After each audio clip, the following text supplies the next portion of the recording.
তেতিয়া হৈছিল আমিতো তেতিয়া কোনো কোৱা নাছিলোঁ যে আমি এই ঘৰচনত বহিষ্কাৰ কৰিব লাগিব বা কিমান চনত নাই কিন্তু আমি বিদেশী বহিষ্কাৰ কৰিব লাগিব বুলি আমি সেই 51 চনৰ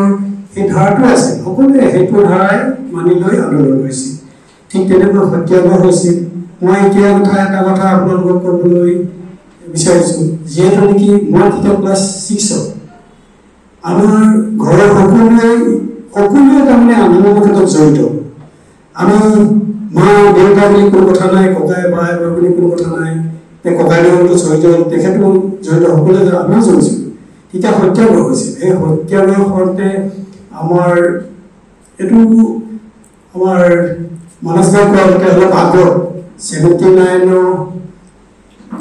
অক্টোবৰ ছেপ্টেম্বৰ এনেকৈ হ'ব সেইটো সময়ত আমি যেতিয়া গৈছিলোঁ আমি তেতিয়া নাহৰকটীয়া নামৰূপ কিংখাং ৰাজগড় চাচনি সকলোবিলাক এখন আঞ্চলিকৰ ভিতৰত আছিল তেতিয়া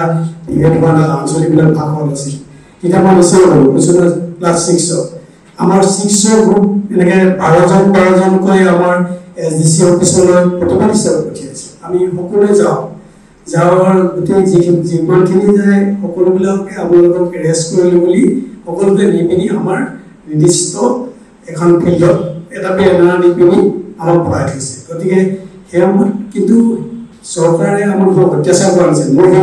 সেই সত্যাগ্ৰহৰ কথা কৈছোঁ পিছৰ কথাটো কোৱা নাই সেই সত্যাগ্ৰহ সেইটো সময়ত আমাক ভৰাই দিছিল তেনেকৈ সেই ককাইদেউ যিজন শ্বহীদ হৈছিল তেখেতেও কৈছিল আমি সকলোৱে গৈ আমি ডিব্ৰুগড়ত তাত থ'ব নোৱাৰা কাৰণে আমাক এৰেষ্ট কৰিছে যেতিয়া আমাক জেললৈ নিবই লাগিব তেনেকৈ আমাক বাছেৰে আমাৰ সেই সময়ত ডিব্ৰুগড় জেললৈ নিছিল নিওঁতে মানুহ ইমান বেছি হ'ল যে তেওঁলোকে বাছত নিওঁতে ডিব্ৰুগড় জেলত থ'বলৈ নোৱাৰা হ'ল ডিব্ৰুগড় বাহিৰা জেলখনত ৰখাই থৈছিলে বাহিৰা জেলৰ যিখন খুলি দিছে মই আমি সৰু ল'ৰাজনে চাওঁ কি নহৈছে বুলি মই বিশেষকৈ ইমান এটা ভালদৰে পৰিৱেশবিলাক নাজানো তেতিয়া দেখিছোঁ সেই বাহিৰৰ জেলখনত যিবিলাক বন্ধাকবি কিবা কিবি ৰোৱা আছে ভোক লাগিছে ৰাইজে প্ৰায় উঘালি খাই শেষ কৰি দিছে তাৰপিছত গধূলি হৈছেগৈ গধূলি অলপ দেৰি পিছত মানুহবিলাক তেনেকৈ গৈ আছে গৈ যোৱাৰ পিছত সকলোকে ৰিলিজ কৰি পিনি তেওঁলোকে ক'লে যে আপোনালোকৰ এইখিনি আপোনালোকৰ কথা মানি লৈ পিনি আপোনালোকে এৰি দিছে তেনেকৈ আমি আহি ৰাতি 12টা বজাত পাইছিলোঁ সেই আন্দোলনত মোৰ দাদা মই মোৰ ভাই ভনী মা দেউতা সকলো আছে তাত কোনো ৰখি থকা নাই আমাৰ ঘৰৰ বুলিয়ে নহয় আমাৰ ওচৰ চুবুৰীয়া সকলোৱে যায় আৰু সেইটো এটা মোৰ স্মৰণীয় প্ৰথম মই জেল দেখিছিলোঁ সেইবাৰে ডিব্ৰুগড় জেলখন সেই প্ৰথম তেতিয়াই দেখিছিলোঁ যে ডিব্ৰুগড় জেলত কি হয় আমি নাজানো আমি সৰু ল'ৰাজনে চাওঁ কেতিয়া হৈছিল আমিতো তেতিয়া কোনো কোৱা নাছিলোঁ যে আমি এই ঘৰচনত বহিষ্কাৰ কৰিব লাগিব বা কিমান চনত নাই কিন্তু আমি বিদেশী বহিষ্কাৰ কৰিব লাগিব বুলি আমি সেই 51 চনৰ সেই ধাৰাটো আছে সকলোৱে সেইটো ধাৰাই মানি লৈ আন্দোলন কৰিছিল ঠিক তেনেকৈ সত্যাগ্ৰহ হৈছিল মই এতিয়া এটা কথা আপোনালোকক ক'বলৈ বিচাৰিছোঁ যিহেতু নেকি মই তেতিয়া ক্লাছ 6 আমাৰ ঘৰৰ সকলোৱে তাৰমানে আন্দোলনৰ ক্ষেত্ৰত জড়িত আমি মা দেউতা বুলি কোনো কথা নাই ককাই ভাই বুলি কোনো কথা নাই ককাই দেউতাটো জড়িত তেখেতো জড়িত সকলোৱে আমিও জড়িছিলোঁ তেতিয়া সত্যাগ্ৰহ হৈছিল সেই সত্যাগ্ৰহ কৰোঁতে আমাৰ এইটো আমাৰ মানসগাঁও কৰাতে অলপ আগত 79 অক্টোবৰ ছেপ্টেম্বৰ এনেকৈ হ'ব সেইটো সময়ত আমি যেতিয়া গৈছিলোঁ আমি তেতিয়া নাহৰকটীয়া নামৰূপ কিংখাং ৰাজগড় চাচনি সকলোবিলাক এখন আঞ্চলিকৰ ভিতৰত আছিল তেতিয়া আঞ্চলিকবিলাক ভাষণ আছিল তেতিয়া মই নিশ্চয় হ'লোঁ কৈছোঁ ক্লাছ 6 আমাৰ 6 গ্ৰুপ এনেকৈ 12জনকৈ আমাৰ SDC অফিচলৈ প্ৰতিবাদ হিচাপে পঠিয়াইছে আমি সকলোৱে যাওঁ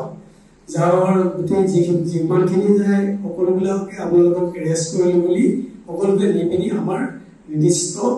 এখন ফিল্ডত এটা বেনাৰ দি পিনি আমাক ভৰাই থৈছে গতিকে সেই সময়ত কিন্তু চৰকাৰে আমাক অত্যাচাৰ কৰা নাছিল মই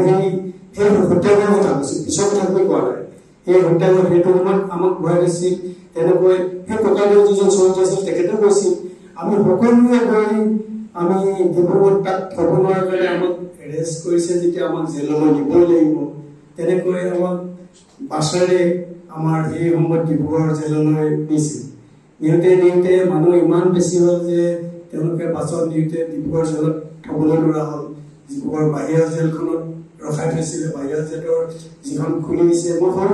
আমি সৰু ল'ৰাজনে চাওঁ কি নহৈছে বুলি। মই বিশেষকৈ ইমান এটা ভালদৰে পৰিৱেশবিলাক নাজানো। তেতিয়া দেখিছোঁ এই বাহিৰৰ জেলখনত যিবিলাক বন্ধাকবি কিবা কিবি ৰোৱা আছে, ভোক লাগিছে ৰাইজে, প্ৰায় উঘালি খাই শেষ কৰি দিছে। তাৰপিছত গধূলি হৈছেগৈ, গধূলি অলপ দেৰি পিছত মানুহবিলাক তেনেকৈ গৈ আছে। গৈ যোৱাৰ পিছত সকলোকে ৰিলিজ কৰি পিনি তেওঁলোকে ক'লে যে আপোনালোকৰ এইখিনি আপোনালোকৰ কথা মানি লৈ পিনি আপোনালোকে এৰি দিছে। তেনেকৈ আমি আহি ৰাতি 12টা বজাত পাইছোঁ। আৰু সেই আন্দোলনত মোৰ